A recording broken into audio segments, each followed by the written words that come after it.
we live in Texas. We've gotten the 87th regular legislative session has begun this year, and it looks like they've got a number of different gun and gun related proposals up in front of the legislature this time. It's a one proposal is a dealing with firearms during a disaster. This would remove the governor's authority to suspend or limit the sale or dispensing or transportation of firearms during a declared disaster. So the law as it stands right now, and correct me if I'm wrong, is that the governor can decide, well, we're having since there's this riot going on, or a hurricane, or a massive blizzard, since there's this going on, we're going to limit an individual's right to carry a gun in this particular declared disaster county because the looting's crazy, whatever else is going on. There's a high instances of crime. We're going to limit the sale, dispensing, and transportation of firearms during this, declared disaster. Yeah, that's absolutely accurate. Now, there's a proposal. The proposal is to eliminate that, eliminate the governor's authority on that. So, I guess they still want you to be able to carry your what I would call heater during times of crisis, which makes, depending on which side of the argument you're on, it makes sense. If you're a law-abiding citizen, you may need that to protect yourself, right? Well, and probably that's the time you'll need it most, the time when law enforcement has their hands full. And, I can't remember where I heard it, but and it wouldn't necessarily be a limitation on carrying it. It looks like it would be a limitation on selling. On sales, correct. Yeah. So they just basically say, hey, gun shops are going to shut you down for right now because it's too crazy and we don't want new gun owners walking the streets with firearms. But as we've seen with COVID, COVID, we had a declared disaster in I don't know how many counties in 2020, and that was for months on end. So, theoretically, a governor could, limit the sale of firearms if they were so inclined, just based on the COVID disaster. And the political disposition of your governor obviously can lend some concern behind that. Obviously, right now we're a pretty red state, and a pretty gun friendly state. That doesn't mean that'll always be the case. Obviously trends change.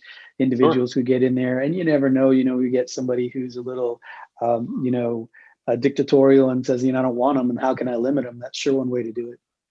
Okay, so let's talk about gun sales. There's a proposal to criminalize the sale of the private sale of a firearm without utilizing a national instant criminal background check. Now, I don't know about you, but I don't have an ability to do a national instant criminal background check at my house. If I'm going to sell a gun to a neighbor or something like that, I don't know if I have that capability at home. Yeah, no, and that's pretty far reaching as well. Talk about like a lot of these firearms are, heirlooms are handed down generation to generation. You're going to do a background check on your cousin, your nephew, turn that into the FBI and say, hey, do this for me, will you, just to make sure he's fine. But that's really kind of where they're going. They want to make sure to try to close the loophole, and that's one of them, of, gun ownership without registration. And that's really, how do you close that? Another proposal is to require the sale of a private firearm to become essentially only be able to be conducted by a federal firearms license, so a dealer. So if I wanted to sell you my my 9mm, you and I would have to go down to the gun store and say, gun store, I want to sell my gun to him, and I'm sure they're not going to take a middleman fee or anything like that for the sale, right? Oh yeah, of course not. But if they'll even do it. This one seems pretty sensible. It's a proposal that makes it a violation of Texas law to provide false or misleading information on an ATF form when you're buying a gun. That seems like a sensible law there.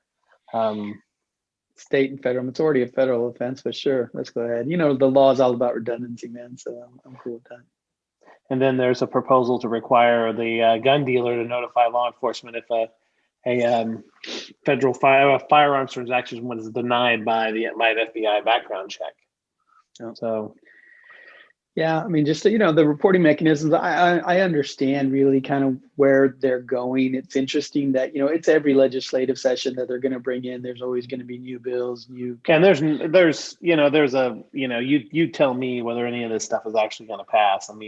Oftentimes there's hundreds and hundreds of bills that are offered in a legislative session in Texas, given they only meet every 2 years. So, very few actually get through the rigmarole and turn into a law, right? Yeah, for sure. I always try to tell people though, if you're interested, make sure you're reading them. If you don't like them, make sure you contact your legislator, be active, because it's those little small innocuous ones that, chip away at, whatever you're trying to preserve. And if it's that you want to preserve that ownership and the freedom to be able to pass it on, sell it, do whatever you want to with it, it's your property, then, that's probably something you're going to want to kind of look at and follow and make sure. It may not ever make it out of committee, which it probably won't, but you just never know. So you just have to be ever aware and informed. So it's good to get that kind of information, brother. This is one that may hit a little bit closer to home for you. There's a proposal out there that would prohibit the carrying of a handgun by a license holder on a college campus. Yeah, so that's interesting. They got a lot of beef when it first came out that they were like, hey, look, we're not going to restrict it on college campuses. And really I served at the governor's discretion on a college board, board of regents, and we really dealt with that issue. And there was a lot of concern around the conversation of, how are we going to do that? But if you look historically at where these shootings are happening, a lot of them are on campuses. I mean, you can, put pin dots all across the country where these things have happened. And so, I think the idea behind it was really to allow individuals who've gone through this training, who've, been able to obtain this certification, or that they're just, they're keeping it in their, in their car or whatever it is. I guess the question I would have for that particular law would be, okay, how many of these shootings are taking place by people who are licensed, LTC, license holders? That would be the better question. I mean, this is a restriction on a person who's already gone through training, who's got a license to carry, and ostensibly has been through the safety training, knows how to handle the firearm, that sort of thing. So, my concern would be, the person that picks up the gun somewhere and comes onto the campus. Yeah, and I mean, it's really, I think Texas's open carry position is really a ideal of equalization, right? If you equalize the playing field, then it's less likely that people are going to resort to that, because if you pull it, you never know who's around the corner that's also going to pull theirs in defense of somebody else. And so, I think that was really kind of the justification as they go into campuses. I understand that, the hallowed halls of higher education are places that, the last place you really want any type of violence to break out, especially gun violence. But, these are also places that, as we're learning, people are very, very susceptible. And, if you're susceptible from an outside threat, then a lot of times, how do you equalize it? Well, most of these college campuses have, their own police forces, they're armed. Although they don't usually typically carry those firearms with them when they're going to report to stuff, but sometimes they do. So, there's just a lot of mechanisms. They're professors. So, are those professors licensed to carry? Do they, keep it, handy? How is that all transpiring to kind of level it out? But it's all complicated. Thank you for listening, and we hope you enjoyed the Top Texas Lawyers podcast.